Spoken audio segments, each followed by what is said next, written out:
Bismillahirrahmanirrahim. Assalamualaikum warahmatullahi wabarakatuh. Perkenalkan, nama saya Ratna Jainuddin, biasa dipanggil Ratna, NPM 030921111018. Saya mahasiswa semester 2 Program Studi Pendidikan Fisika Fakultas Keguruan dan Ilmu Pendidikan Universitas Hairun Ternate.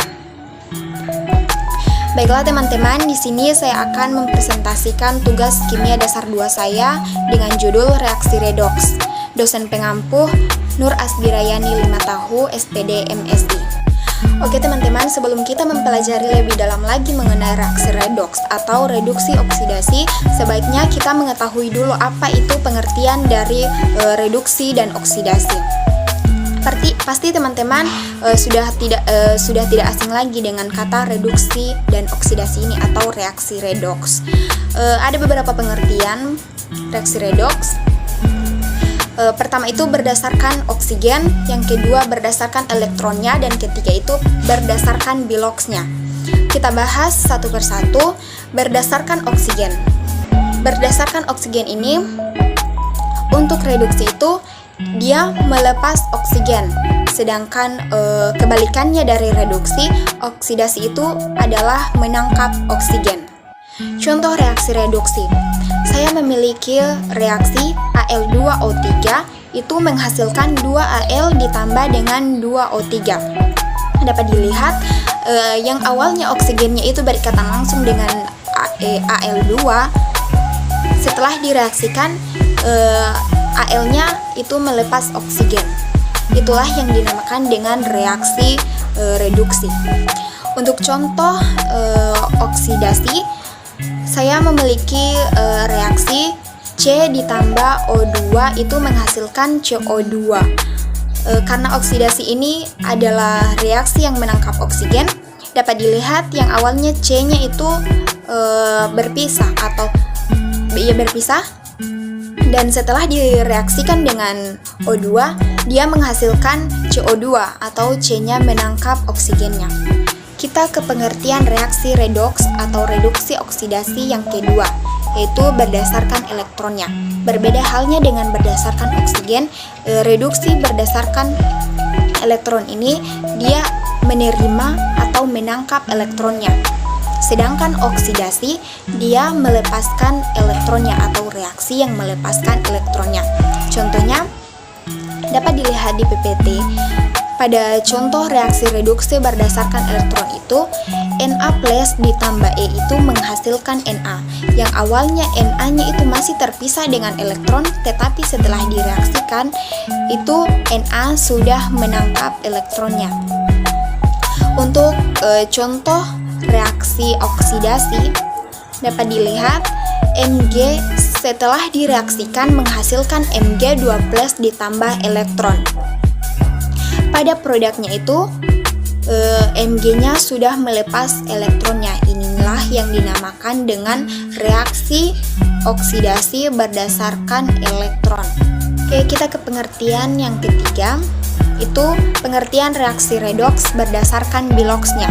Untuk reaksi reduksi adalah reaksi yang ditandai dengan penurunan biloksnya atau penurunan nilai biloksnya. Sedangkan oksidasi adalah reaksi yang ditandai dengan penaikan nilai biloksnya. Oke, untuk contoh reaksi reduksinya itu berdasarkan biloks, dapat dilihat reaksi MnO4- itu menghasilkan Mn2+. Untuk MnO4- itu memiliki muatannya min, berarti -1. Untuk biloks O-nya itu atau oksigennya itu -2. Berarti -2 dikali dengan M4 itu menghasilkan -8. Untuk Mn-nya itu biloksnya adalah +7.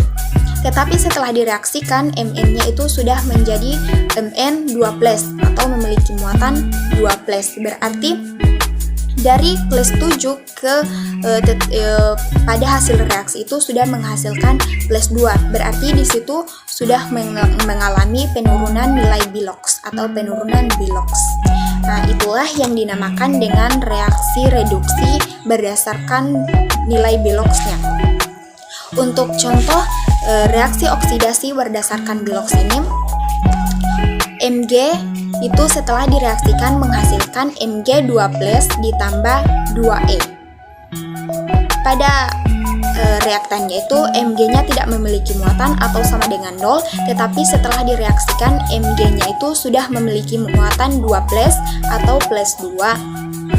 Jadi dari 0 ke +2 itu mengalami peningkatan nilai biloks atau peningkatan biloks. Inilah yang disebut dengan reaksi oksidasi berdasarkan biloks. Berikutnya yaitu faktor-faktor yang mempengaruhi reaksi redoks. Ada beberapa faktor yang mempengaruhi reaksi redoks itu sendiri yang terdapat pada PPT saya yang sudah saya cantumkan. Ada 3, yaitu pertama, terjadinya peningkatan dan pelepasan elektron. Yang kedua itu terjadinya penambahan dan pengurangan bilangan oksidasinya. Dan yang ketiga itu terjadinya peningkatan dan penurunan oksigen. Nah, faktor-faktor inilah yang mempengaruhi reaksi redoks itu terjadi. Selanjutnya ada aturan bilangan oksidasi atau aturan biloks. Untuk yang pertama itu unsur bebas biloks itu sama dengan 0. Contohnya Mg, Na, dan Au itu adalah logam. Sedangkan H2O2 dan Cl2 itu adalah non-logam. Dalam molekul senyawa, jumlah biloks oksidasinya itu sama dengan 0. Untuk H2SO4 itu sama dengan 0 dan KMnO4 itu sama dengan 0. Sedangkan biloks H-nya itu sama dengan +1. Dan contoh lainnya itu HCl, H-nya yaitu nilai biloksnya yaitu +1 dan HNO3 nilai biloksnya yaitu +1. Selanjutnya untuk biloks O itu sama dengan -2. Tetapi pada H2O itu nilai O-nya itu atau nilai bilangan biloksnya itu adalah +2. Dan pada H3PO, bilangan oksidasinya yaitu -8. Nah, selanjutnya pada biasanya ada unsur periodik. Untuk golongan 1A itu, golongan 1A, golongan 2A, dan golongan 3A itu masing-masing biloksnya adalah +1 untuk golongan 1A dan +2 untuk golongan 2A dan +3 untuk golongan 3A. Contohnya NaNO3 itu bilangan oksidasinya itu +1 dan untuk MgCO3 itu bilangan oksidasinya adalah +2. Aturan biloks dalam ion itu jumlah biloksnya sama dengan jumlah muatan ionnya. Berarti misalnya NO3 min itu berarti bilangan oksidasinya sama dengan -1, tergantung dari jumlah muatan yang ia kandung. Untuk contoh kedua itu NH4+, berarti bilangan oksidasinya atau biloksnya itu tergantung dari muatannya, yaitu berarti itu +1. Begitupun pada reaksi-reaksi yang nantinya teman-teman akan temui. Jika nanti dilihat dari muatan yang ia kandung saja, berapa jumlah muatannya berarti itu adalah nilai biloksnya.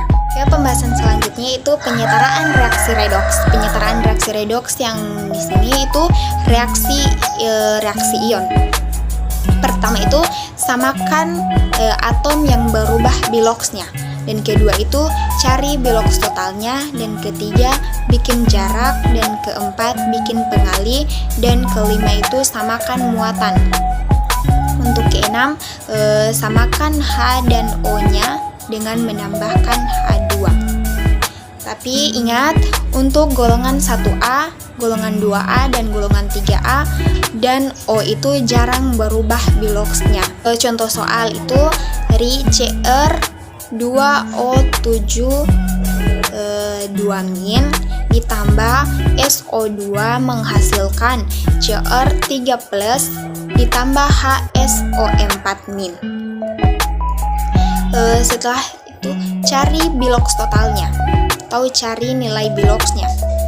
Untuk Cr2O7 2-, masukkan dulu nilai muatannya. Nilai muatannya di situ adalah 2-, berarti -2 O ini nilai biloxnya yaitu min 2.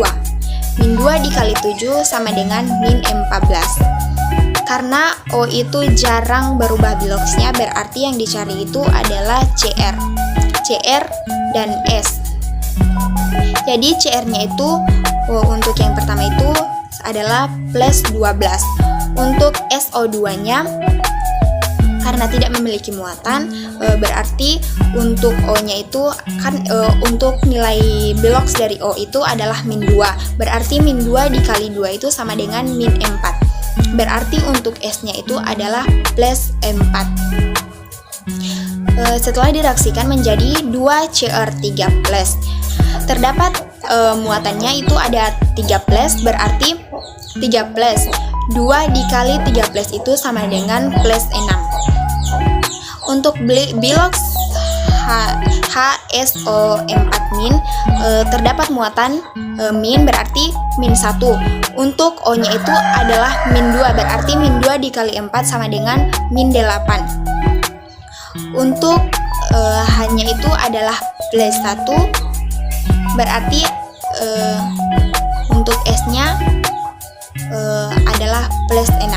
Dapat dilihat dari reaktannya itu nilai biloxnya adalah plus 12, tetapi setelah direaksikan bilox dari CR-nya itu sudah menjadi plus 6, berarti di situ sudah mengalami pengurangan, berarti dia adalah reaksi reduksi. Untuk SO2-nya pada produk bilangan oksidasinya atau biloxnya itu adalah plus 4, tetapi setelah direaksikan atau pada produknya itu HSO4-nya S-nya itu sudah menjadi plus 6, berarti di situ sudah mengalami peningkatan bilangan oksidasi, berarti dia adalah reaksi oksidasi. Langkah selanjutnya itu samakan H dan O-nya dengan cara menambahkan H2O. Sudah tertera pada PPT saya persamaan reaksinya. Pada akhir itu sudah ditambahkan H2O sehingga semua reaksi itu sudah sama antara H-nya dan O-nya. Selanjutnya yaitu tentang sel elektrokimia. Sel elektrokimia ini adalah suatu bahan yang mampu menghasilkan energi listrik dari reaksi kimia, atau bisa juga dia ini menggunakan energi listrik untuk menghasilkan reaksi kimia. Sel elektrolisis ini terbagi menjadi dua jenis. Yang pertama yaitu sel Volta atau sel Galvani. Yang kedua itu adalah sel elektrolisis. Kita bahas satu persatu. Pertama itu adalah sel Volta atau sel Galvani.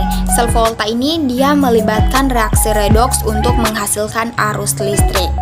Reaksi redoks, tempat berlangsungnya reaksi redoks itu adalah biasa disebut dengan elektrode. Elektrode ini terbagi menjadi dua, yaitu katoda dan anoda. Untuk katoda ini adalah reaksi reduksi dan anoda ini adalah reaksi oksidasi. Untuk menghitung potensial listrik yang dihasilkan oleh sel Volta ini dapat dihitung dengan rumus E0 sel sama dengan E0 reduksi dikurangi dengan E0 oksidasi. Tetapi jika untuk menghitung E0 terbesar itu, rumusnya yaitu E0 terbesar sama dengan E0 paling besar dikurangi dengan E0 paling kecil. Ada trik yang dapat saya kasih untuk teman-teman supaya bisa memudahkan teman-teman untuk mencari E0 sel. Triknya yaitu E0 sel besar, diingat pada besarnya itu terdapat R, berarti R itu reduksi. Reduksi ini berarti dia katoda yang bermuatan positif. Sedangkan E0 sel kecil dengan cara kecil berarti dia dilihat pada K.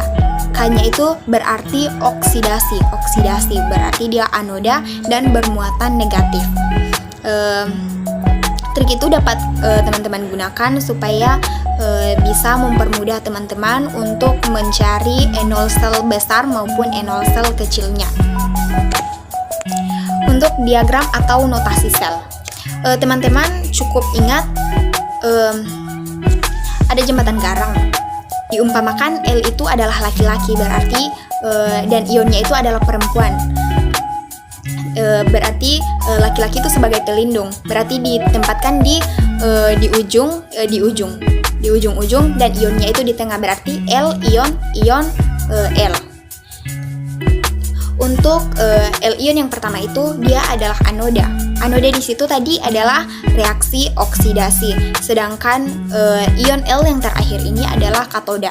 Berarti dia adalah reaksi reduksi. Untuk aliran elektron itu selalu bergerak dari anoda atau yang bermuatan negatif ke katoda yang bermuatan positif, atau bisa juga dari sel yang lebih kecil ke sel yang lebih besar. Cara menentukan reaksi, triknya juga enol sel besar itu berarti dia tetap, dan enol sel yang kecilnya itu dia dibalikan saja gitu. Jadi pada saat teman-teman menentukan reaksinya, cukup teman-teman ingat saja untuk enol sel yang besar ini berarti dia harus tetap, dan enol sel kecil ini dia dibalikkan. Nah, saya memiliki contoh-contoh soal sel volta untuk membantu teman-teman lebih memahami mengenai sel volta ini. Saya memiliki reaksi yaitu Zn2+ ditambah 2E itu menghasilkan Ze dengan enol sel sama dengan min 0,76 volt, dan reaksi kedua itu Cu2+ ditambah 2E itu menghasilkan Cu dengan enol selnya sama dengan plus 0,34 volt. Yang ditanya itu katodanya itu yang mana, anodanya, enol selnya itu berapa, atau enol sel totalnya itu berapa, dan reaksinya itu seperti apa, aliran elektronnya, dan notasi selnya seperti apa. Nah, oke, kita ke penyelesaiannya. Teman-teman bisa gunakan trik yang saya sudah kasih tadi. Untuk penyelesaian itu, pertama untuk reaksi Zn ditambah 2E menghasilkan Zn. Enol selnya itu tadi adalah min 0,76 volt. Berarti dia ada nilainya kecil. Berarti dia oksidasi dan dia anoda. Sedangkan untuk reaksi yang kedua yaitu Cu2+ ditambah 2E itu menghasilkan Cu dengan enol sel plus 0,34 volt. Berarti dia adalah nilai yang besar dari min 0,76 tadi. Berarti jika dia nilainya besar yaitu reduksi atau bisa disebut dengan katoda. Dari situ berarti teman-teman sudah bisa mengetahui yang katodanya itu adalah Cu dan anodanya itu adalah Zn. Yang ketiga itu untuk mencari enol selnya. Masukkan rumus enol sel itu sama dengan enol sel besar dikurangi dengan enol sel kecil. Masukkan nilainya. Untuk enol sel besar yaitu plus 0,34 volt dikurangi dengan min 0,76 volt. Itu hasilnya adalah plus 1,1 volt. Karena dia menghasilkan plus berarti itu dia terjadi secara spontan atau dia bereaksi. Nah, untuk penentuan reaksinya, tadi saya sudah berikan tipsnya yaitu jika nilainya itu besar dia tetap atau reaksinya tidak dibalik. Untuk nilainya yang kecil itu reaksinya dibalik. Pada reaksi pertama itu untuk Cu2+ ditambah 2E itu menghasilkan Cu. Karena enol selnya besar berarti dia tetap atau reaksinya seperti itu saja. Untuk reaksi Zn2+ ditambah 2E, karena enol selnya kecil berarti dia harus dibalikkan. Berarti Zn menghasilkan Zn2+ ditambah 2E dengan enol sel sama dengan plus 0,76 volt. Kenapa plus? Yang awalnya tadi min, di sini sudah menjadi plus karena tadi sudah dibalikkan. Berarti untuk reaksinya yaitu Zn ditambah Cu2+ itu menghasilkan Zn2+ ditambah dengan Cu E0 selnya, yaitu tadi sudah kita dapatkan plus 1 di koma 1 volt. Untuk aliran elektronnya, untuk aliran elektron itu dia selalu bergerak dari anoda ke katoda. Berarti anodanya yaitu Zn, tadi kita sudah dapatkan anodanya yaitu Zn dan katodanya yaitu Cu. Berarti dia bergerak dari Zn ke Cu. Untuk notasi selnya, tadi kita sudah umpamakan misalnya L itu tadi laki-laki dan ion-ion ini adalah perempuan, berarti LL-nya itu menjadi penjaga ion-ion ini tadi. Berarti untuk notasi selnya itu Zn, terus Zn2+, jembatan garam, terus Cu2+, dan Cu. Untuk anodanya yaitu Zn dan Zn2+, dan katodanya yaitu Cu2+ dan Cu. Selanjutnya itu yang kita bahas tentang sel elektrolisis. Sel elektrolisis ini adalah peristiwa penguraian sel elektrolit oleh arus listrik. Contohnya itu seperti pengisian pengisian aki. Pengisian aki itu dia dibantu dengan adanya arus listrik. Tempat berlangsungnya sel elektrolisis ini tadi sama dengan sel volta, yaitu ada anoda dan katoda, atau dua-duanya disebut dengan elektrode. Ciri-ciri sel elektrolisis ini yaitu adanya ion bebas dalam suatu larutan elektrolit, dan dua itu terdapat sumber arus DC dari luar, contohnya itu adalah baterai. Untuk pembahasan kita yang terakhir yaitu hukum Faraday. Hukum Faraday ini ada dua yang di dalam elektrokimia, yaitu hukum Faraday 1 dan hukum Faraday 2. Hukum Faraday 1 ini berbunyi massa zat yang dihasilkan oleh suatu elektrode selama elektrolisis atau W akan berbanding lurus dengan jumlah muatan listriknya, atau biasa disimbolkan dengan Q. Untuk hukum Faraday 2, ia berbunyi bahwa massa zat yang dihasilkan oleh elektrode selama elektrolisis atau W akan berbanding lurus dengan massa ekivalen zat yang digunakan atau biasa disimbolkan dengan E. Itu saja yang dapat saya presentasikan di materi reaksi redoks kali ini. Semoga bisa bermanfaat untuk teman-teman, dan semoga bisa membantu teman-teman dalam memahami apa itu reaksi redoks, apa itu sel volta, sel elektrolisis, dan hukum-hukum Faraday-nya, dan juga presentasi saya lainnya. Mohon maaf jika terdapat keliruan dalam saya mempresentasikan materi tentang reaksi redoks ini. Cukup sekian. Wassalamualaikum warahmatullahi wabarakatuh.